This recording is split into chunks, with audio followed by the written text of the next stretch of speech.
1 Pedro 5, do 6 ao 9. Todos encontraram? Essa é pequenininha, mas difícil de achar, né? 1 Pedro 5, do 6 ao 9. Diz assim: Humilhai-vos, portanto, sob a poderosa mão de Deus, para que Ele, em tempo oportuno, vos exalte, lançando sobre Ele toda a vossa ansiedade, porque Ele tem cuidado de vós. Sede sóbrios e vigilantes.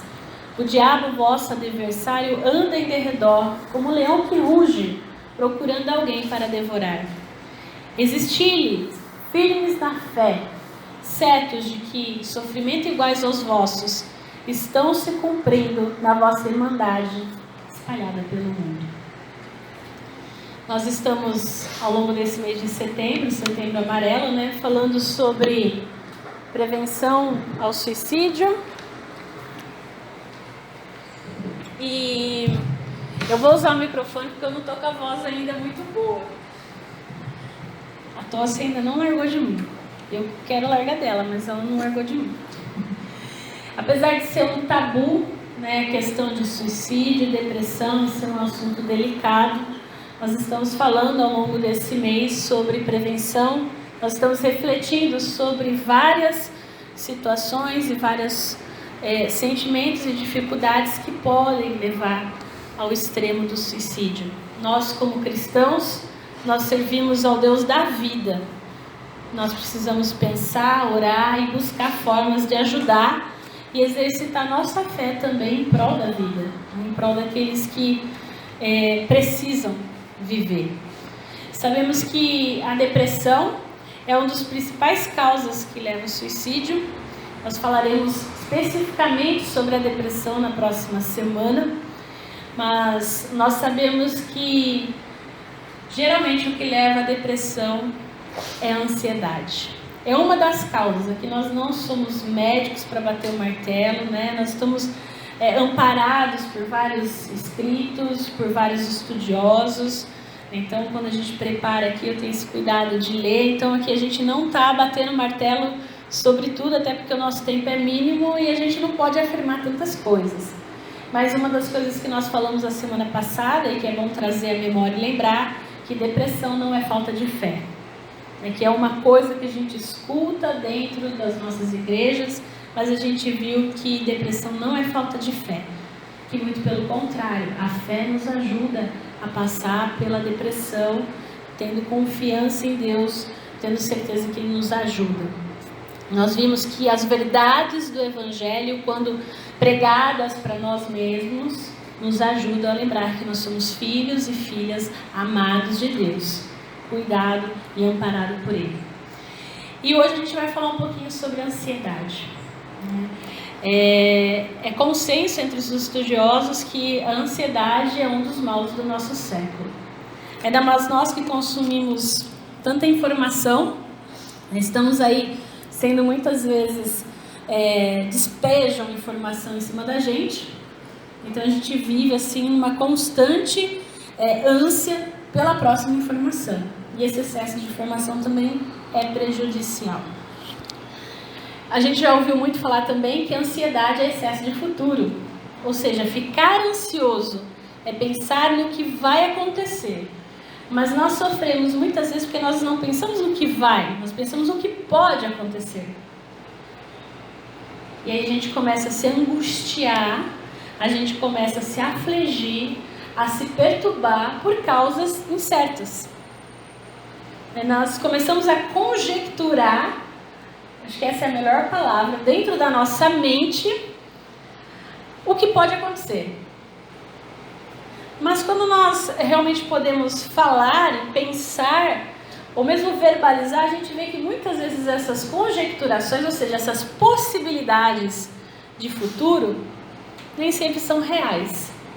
Mas elas nos afligem, elas nos perturbam. E elas têm um efeito de enfraquecer a nossa vida.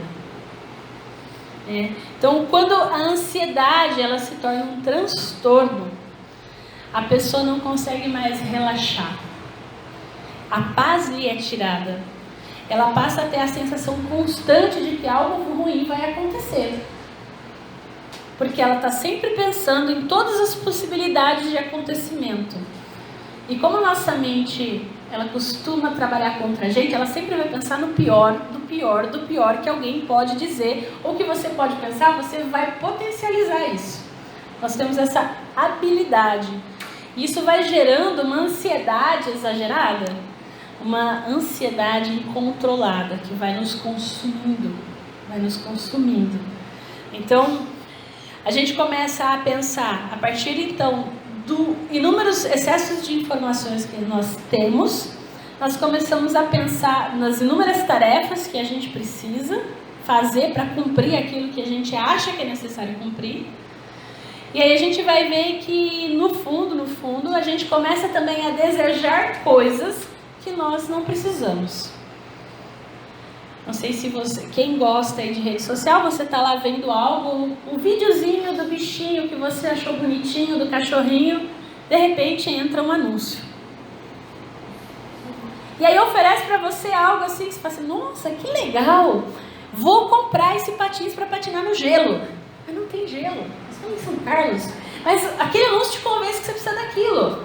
E aí você começa a ficar ansioso também, porque você quer aquilo que você não precisa, mas você quer. Isso também gera ansiedade, porque você começa a pensar como conseguir aquilo. Então a gente vê que, por exemplo, também, nós começamos, liga a TV, eu tenho o hábito de almoçar assistindo o jornal. Mas tem dia que está ficando cada vez mais difícil engolir a comida. Porque ou é a economia que vai mal, é a inflação que subiu, que desceu, ou o governo que falou alguma besteira, ou alguém que falou alguma coisa que não tinha nada a ver, daqui a pouco... Outro dia estava uma notícia lá que eu falei, gente, a gente vai entrar em guerra contra o Irã, contra os Estados Unidos, contra quem? Porque um navio iraniano que estava portado no Brasil e aí não queriam vender combustível para aquele navio, porque tinha um acordo comercial com os Estados Unidos, para não ficar mal com os Estados Unidos, eu não queria vender combustível. Aí você começa a pensar, meu Deus. E aí você começa a pensar no pior. Aí você não consegue respirar, porque...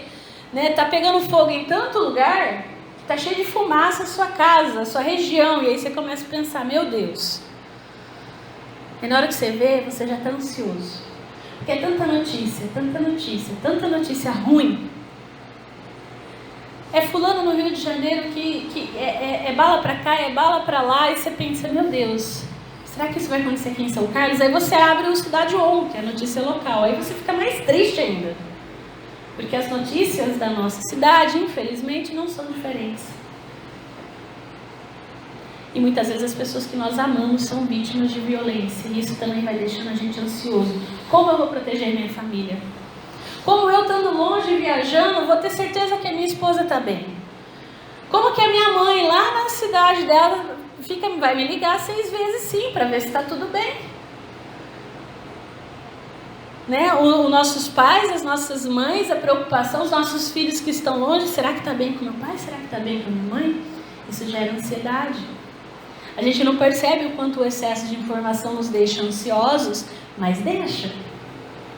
Porque a gente fica preocupado. A gente não está mais preocupado, como aquele texto de Mateus, se a gente vai ter o que comer. Na verdade, a gente muitas vezes está preocupado, será que eu vou estar vivo amanhã? Para comer alguma coisa? Depois eu vou me preocupar se eu vou ter o que comer. Será que é aquilo do anúncio? Aquela cebola frita, cheia de tempero, deliciosamente assim. Então você vê como que é um monte de coisa que vai gerando ansiedade na gente. Mas não basta isso. Aí você chega no seu trabalho. Aí seu chefe te pede algo absurdo, que você começa a pensar, como eu vou fazer isso? Ou teu professor te passa... Aquela matéria assim que você pensa, Jesus, se eu soubesse eu não tinha entrado na faculdade. Que é isso?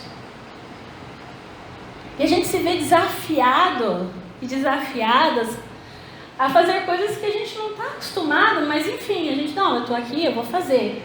Mas aí isso começa a gerar ansiedade em você, porque às vezes você não tem a ferramenta certa, às vezes você não está tão preparado. Meu Deus, não vou ter mais serviço amanhã, eu vou pegar DP, já era.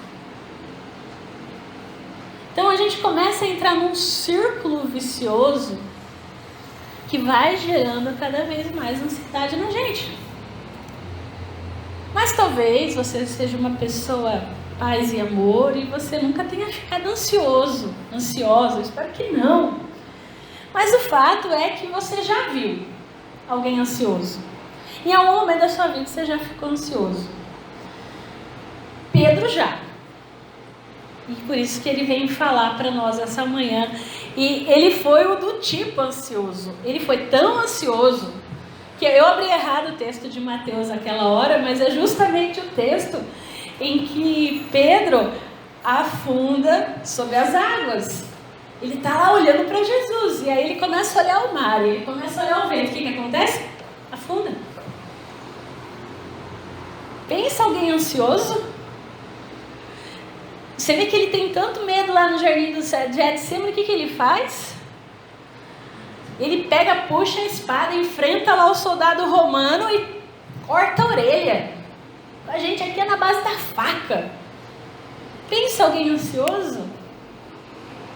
E por aí vai, são alguns exemplos. Então, como você, como eu, Pedro também fica alguém ansioso. Mas ele aprendeu a lidar com a sua ansiedade segundo Deus. As lições que ele aprendeu foram ensinadas a nós através dessa carta que ele escreveu.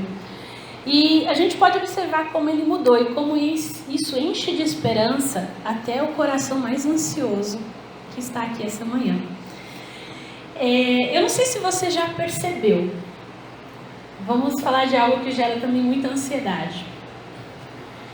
Você já reparou quando você quer uma roupa, e aí as mulheres isso é muito mais claro, e aí tem um modelito lá, e ele é lindo, só que ele não tem o seu número. A gente que usa 42, 44, chega na loja só tem 38, 40. E aí o que a gente costuma fazer? A gente que está tranquilo, a gente deixa pra lá. Mas a maioria das pessoas não. Elas vão emagrecer para entrar no 38. Elas vão se amoldar à roupa do momento. E essa situação, embora não tenha nada de santo, ilustra a maneira como Deus trabalha conosco.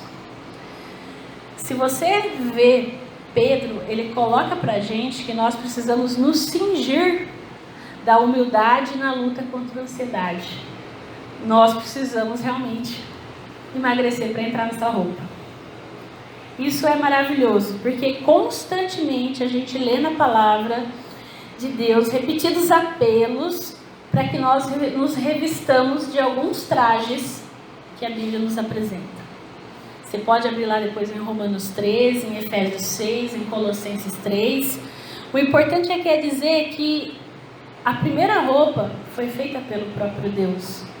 Quando a gente está lá em Gênesis, quando a gente faz a roupa para cobrir o nosso pecado, essa roupa não funciona.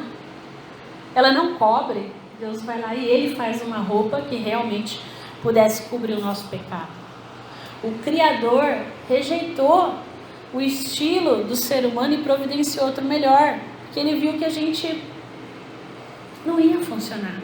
Ele faz para a gente um mais duradouro. E espiritualmente falando, isso não é diferente. Então, quando Pedro nos fala aqui da humildade, ele vem falar para a gente aprender a vestir uma roupa para combater a ansiedade. E é interessante isso, porque hoje o termo ele tem sido usado muitas vezes para se referir à pobreza de bens materiais ou à capacidade intelectual, a uma pessoa humilde, alguém que não tem nada. E muitas vezes as pessoas humildes são ridicularizadas, são maltratadas. A gente tem essa ideia. O mundo coloca a humildade em segundo plano e muitas vezes exalta o orgulhoso. Pedro, ele incentiva a gente a ser diferente. O apóstolo Pedro, ele espera, assim como um escravo do seu tempo. Um escravo na época de Pedro, o que ele fazia quando ele ia servir um senhor? Ele colocava tipo uma roupa, um avental por cima da sua roupa, para servir o seu Senhor. Então, o que Pedro convida aqui é que a gente se cinja, ou seja, se vista de humildade. E se vestir de humildade para com os outros, a gente colocar realmente, pensar nas necessidades. Então, a humildade aqui é uma atitude daquele que não se considera tão bom que não possa servir os outros. Ou de quem se julga tão superior que não possa se curvar. Trata-se aqui de considerar o próximo alguém mais importante do que si mesmo. E a gente precisa aqui considerar o exemplo da humildade do nosso Senhor Jesus Cristo. As Escrituras afirmam que Jesus, ao assumir a nossa natureza, se humilhou obedientemente, indo à morte, e morte de cruz. Está lá em Filipenses 2. É um desafio a gente considerar outra pessoa mais importante que a gente. E o primeiro passo para a gente desfrutar da bênção da humildade é seguir o exemplo de Jesus. E se curvar até mesmo diante do indigno. Pedro, ele coloca aqui com o propósito de dar um peso aqui ao seu argumento. Se você lembrar de Provérbios 3,34, diz assim: certamente ele escarnece os escarnecedores, mas dá graça aos humildes. Tiago também, como Pedro, se lembra desse texto de Provérbios na sua carta. Deus resiste aos soberbos e dá graça aos humildes. Pedro, ele chega à mesma conclusão: humilhai-vos perante a poderosa mão de Deus. Quando Pedro nos orienta na direção da humildade, ele diz que a gente faça isso debaixo da mão de Deus. E a nossa humildade, ela constata que Deus está no controle, sempre cumprindo seus propósitos soberanos, operando sabiamente todas as coisas para o bem daqueles que Ele ama. Então, se humilhar debaixo da poderosa mão de Deus é aprender a confiar, saber que Ele está no controle, e se Ele está no controle, Ele tem o melhor para nós. Por isso que a confiança de Deus realiza as coisas no tempo certo, no tempo dele e não no nosso. Então é uma questão de fé e de confiança. Nós não cantamos os que confiam no Senhor são como os montes de Sião, que não se abalam. Nós precisamos confiar em Deus para não nos abalarmos. A humildade requer plena confiança em Deus zeloso. A ansiedade, ela se instala na gente, no nosso coração, na nossa vida, quando as dúvidas que nós temos não estão corretamente respondidas. Quando nós pensamos demais, esquecemos de confiar que Deus sabe o que é melhor para nós. Que muitas vezes é confiar que Ele, como Ele sabe o que é melhor para mim, eu não preciso ficar remoendo, eu não preciso ficar conjecturando o que pode ou o que não pode acontecer. Porque Ele é soberano, Ele está no controle, Ele governa o fluxo de informações, Ele está na direção do governo, na direção de tudo que acontece. Então, o apóstolo Pedro, ele colocou a base dessa confiança no cuidado amoroso, que ele sabia que Deus tinha. E que Deus nos mostra sempre. A sua poderosa mão atesta o seu poder. Quando ele diz pra gente: tenho cuidado de vocês. Tenho cuidado de vós. O apóstolo, ele responde que quem tem poder se importa. E já o tem feito o que é necessário para o nosso bem. Eu lembrei de uma canção do Projeto Sola: o que eu não tenho, eu não preciso. Deus sabe. Se o Senhor é meu pastor. Se o Senhor é meu pastor, essa música é linda. Se o Senhor é meu pastor, o que eu não tenho, eu não preciso. E a gente fica ansioso, porque a gente quer tantas coisas. Então, sobre essa base, Pedro nos diz como nós devemos lidar apropriadamente com a santidade, com a ansiedade. Lançando. No original, fica implícito que lançar, no grego, é um ato único. Não tem como você fazer bate-volta. Não, você lançou, você jogou bem longe, não tem como retornar. Então, em verdadeira humildade e confiança em Deus, o cristão lança todas as suas ansiedades sobre o Senhor. Não é errado ficar ansioso. O problema é ficar ansioso demais, porque isso passa a te dominar, a te controlar. Então, Deus convida a gente a lançar sobre Ele.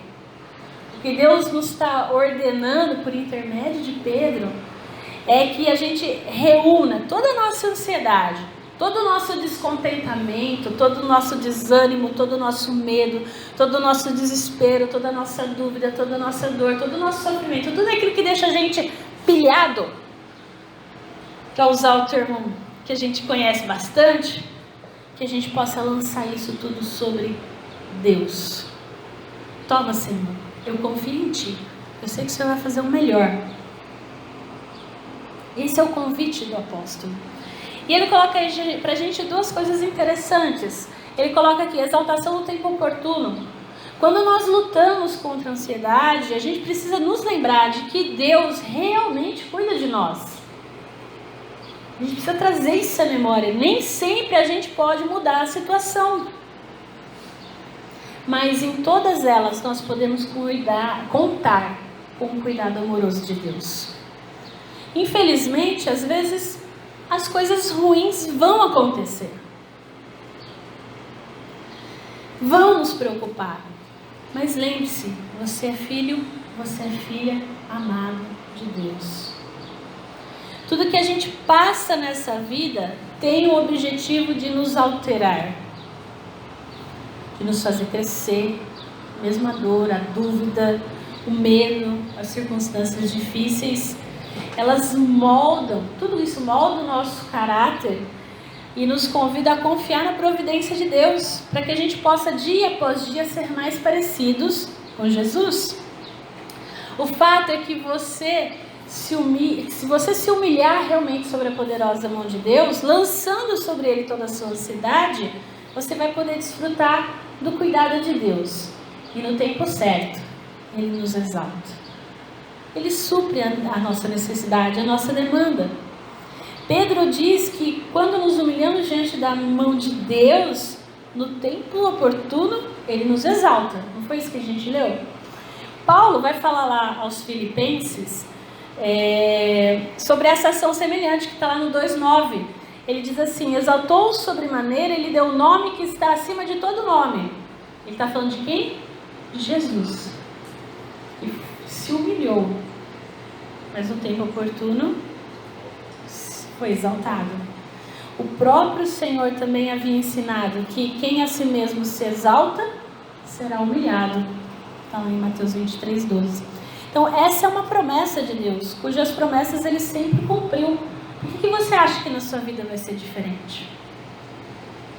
Ele cumpriu todas as promessas até aqui. Então a ansiedade começa quando você e quando a gente tem dificuldade em esperar pelas coisas acontecerem de fato, no tempo oportuno. A gente fica ansioso porque a gente sofre antes do tempo. Mas qual seria o tempo oportuno então? Quando será? A gente não pode esquecer que tudo acontece, que tudo que acontece na nossa vida tem a permissão, não só a permissão de Deus, mas muitas vezes é planejado e projetado por Ele de uma forma soberana, desenhada. Eu ouvi essa semana uma pessoa me falar, é engraçado, porque até as coisas difíceis na minha vida, parece que Deus desenhou para que eu pudesse chegar aqui hoje e estivesse sentado, ouvindo, falando de Jesus. Ou seja, tudo isso acontece para que a gente possa realmente ter a impressão do caráter de Jesus Cristo nos nossos corações e na nossa vida. Não se esqueça, Deus está trabalhando em você e Ele não desistirá até que a obra seja concluída. Aí aquele que começou a boa obra vai terminar. Então, o tempo oportuno é Ele quem sabe. É Ele quem sabe quando Ele vai cumprir o propósito que Ele tem para você, que Ele tem para mim. A gente precisa confiar. E enquanto isso não acontece, enquanto isso não chega até lá, para que a gente possa realmente viver, Ele nos convida a ter domínio próprio. Sede sóbrios e vigilantes. Submissão, humildade e domínio próprio contra a ansiedade. É interessante porque Pedro ele exorta aqui que o cristão deposite a sua confiança em Deus, o Deus que está no controle, que a gente tem que ficar alerta contra o inimigo, porque ele está ao nosso derredor, fugindo para ver quem ele pode pegar. E muitas vezes ele está ao nosso derredor e ele está falando lá no nosso ouvido, através das outras pessoas. Tá vendo? Tá vendo? Ó? Você não quer nada. Você está ansioso por causa de amanhã. Tô vendo. Você diz que confia em Deus, mas não confia em nada. E ele vai tacando muitas vezes informação. Né? Seja através das informações que a gente vê e que vão consumindo a gente, vão deixando a gente inseguro, que vai construindo inquietação na nossa mente, tirando a nossa paz, procurando nos devorar. A gente esqueceu que o inimigo, que o diabo veio para roubar, matar e destruir. E Deus nos convida a sermos sóbrios e vigilantes, trazendo à memória aquilo que nos dá esperança, fazendo-nos lembrar da nossa identidade de filhos e filhas de Deus, nos lembrando que nós precisamos confiar nele, porque ele está no controle. O inimigo fica realmente, muitas vezes, tentando tirar a nossa paz. E não podemos nos esquecer que Deus ele é tão maravilhoso que Ele nos dá uma proteção para enfrentar toda e qualquer dificuldade. Abre sua Bíblia lá em Efésios 6. Ele nos dá uma armadura espiritual que muitas vezes nós esquecemos de usar, mas que serve também contra toda e qualquer ansiedade. Efésios 6, a partir do 11, diz assim: revesti-vos de toda a armadura de Deus, para poderes ficar firmes contra as ciladas do diabo. Porque a nossa luta não é contra o sangue e a carne, e sim contra os principados e potestades, contra os dominadores deste mundo tenebroso, contra as forças espirituais do mal nas regiões celestiais. Porquanto tomai toda a armadura de Deus, para que possais resistir ao dia mau. E depois de tendes vencido tudo, permanecei inabaláveis. Estai, pois, firmes, cingi-vos com a verdade, e revesti-vos da couraça da justiça. Calçai os pés com a preparação do evangelho da paz, embraçando sempre o escudo da fé, com o qual podereis apagar todos os dardos inflamados do maligno. Tomai também o capacete da salvação e a espada do Espírito, que é a palavra de Deus, com toda oração e súplica, orando em todo tempo no Espírito, e para isto vigiando com toda perseverança e súplica por todos os santos. Fato é que a nossa luta contra a ansiedade é uma luta diária. Uma luta pela humildade, pela confiança, pela sobriedade. Porque nós temos a armadura. Nós não precisamos ter medo do inimigo. A Bíblia diz que ele já está derrotado. O nosso coração rebelde é que tem muitas vezes dificuldade em confiar, em se submeter ao bom querer do soberano Deus. E o que se acolhe com essa atitude? Ansiedade. Ansiedade. Quando nós aprendemos a descansar na providência amorosa do Deus soberano e zeloso, a gente aprende o verdadeiro segredo das pessoas felizes, que vivem sem ansiedade, confiando no cuidado que Deus tem por elas. Né? Procure desenvolver uma atitude humilde. Essa é uma das formas que nós podemos pensar para combater a ansiedade. Em termos práticos, isso é aprender a se submeter à vontade de Deus, aprender a confiar, lançando sobre Jesus toda a sua ansiedade. O segredo não está em saber algo novo, mas em colocar em prática aquilo que a gente já sabe, a nossa fé. Mas o que fazer? Porque nós estamos olhando por essa perspectiva espiritual, mas muitas vezes a ansiedade é incontrolável. Porque do jeito que eu falo parece tão simples, parece tão fácil, né? E aí dá aquela sensação que quando a gente está ansioso, então a gente não aprendeu a confiar de fato.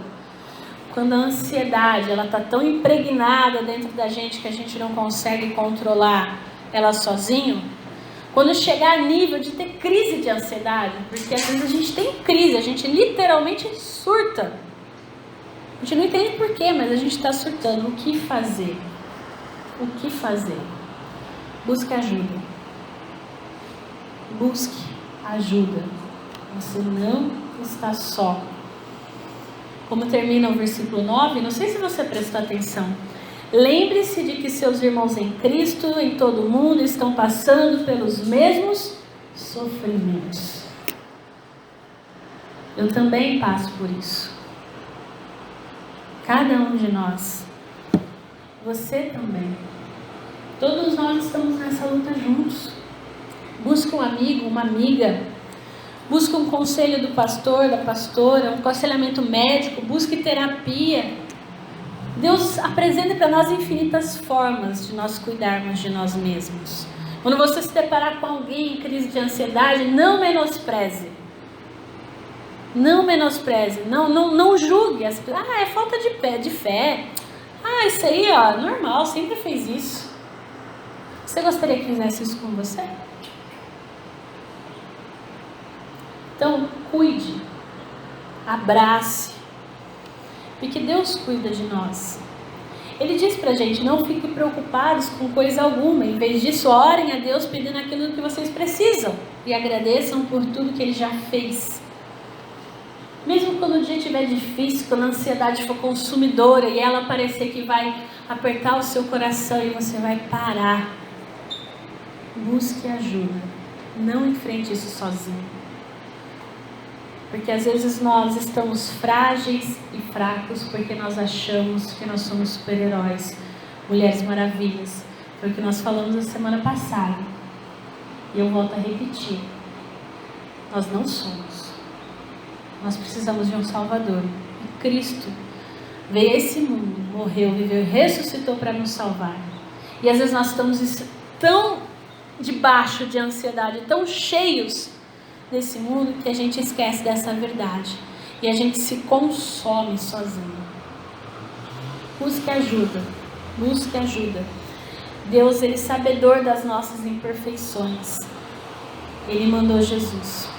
E Jesus diz para nós: vinde a mim, todos os que estão cansados e sobrecarregados, e eu vos aliviarei. Esse é o convite. Na vida em comunidade, no se juntar, é que a gente encontra apoio. Na oração, na comunhão entre os irmãos e irmãs, que Deus nos oferece um remédio maravilhoso para a gente encontrar equilíbrio no meio da ansiedade. A palavra dele. Ela nos ajuda. Ouvindo a sua palavra, nós descobrimos que nós não somos máquinas, mas nós somos pessoas com limites, que precisam de cuidado, que precisam de carinho, que precisam de atenção, que precisam de descanso. Não se esqueça disso. Ouvindo a palavra, a gente encontra confiança para viver o dia de hoje e não ficar preocupado demais com o dia de amanhã. Ouvindo a palavra, a gente descobre que existe um Deus que é fiel e que não nos abandona diante do sofrimento da vida, que nos sonda, que nos conhece, que sabe tudo que passa no nosso coração, que nos acolhe, nos corrige, que realmente nos mostra o que Ele quer de nós. Então, ouvindo a palavra, a gente descobre que Deus também coloca pessoas ao nosso lado para nos amparar, para cuidar de nós quando nós fracassamos, porque nós vamos fracassar. Quando nós estamos frágeis, porque nós ficaremos frágeis. Deus é maravilhoso, Ele nos envia pessoas para cuidar da gente. Se você se encontra diante de um quadro incontrolável de ansiedade, não fique só também nos remédios, mas busque comunhão. Como o contrário talvez seja verdadeiro. Às vezes a gente aprendeu que procurar médico e tomar remédio não é coisa de crente. Mas Deus nos deu a medicina, às vezes a gente precisa. Não é nem questão de... A palavra diz, né? Humilhai-vos e confiai. Às vezes Deus manda um médico e uma substância simples que o nosso corpo não produz pode tirar toda a ansiedade. E o fato é que a oração e o acompanhamento e estar junto vai fazer com que a gente possa enfrentar um dia mau. Não fique só. Não se isole. Busque sempre a palavra de Deus e a vida comunitária. A palavra de Deus diz que, está lá no Salmo 119, que ela é lâmpada para os meus pés e a tua palavra luz para os meus caminhos. Ela nos ilumina no dia difícil, no dia escuro e nos leva a viver em comunidade. Você não está só, não se esqueça disso. Lance sobre Deus toda a sua ansiedade, tudo aquilo que tem feito você ficar assim, sobremodo preocupada, porque Ele cuida de você. Ele cuidou até aqui. Ele não vai deixar de cuidar. Portanto, troque a ansiedade pela gratidão, porque nós temos um Deus que cuida de nós. Amém?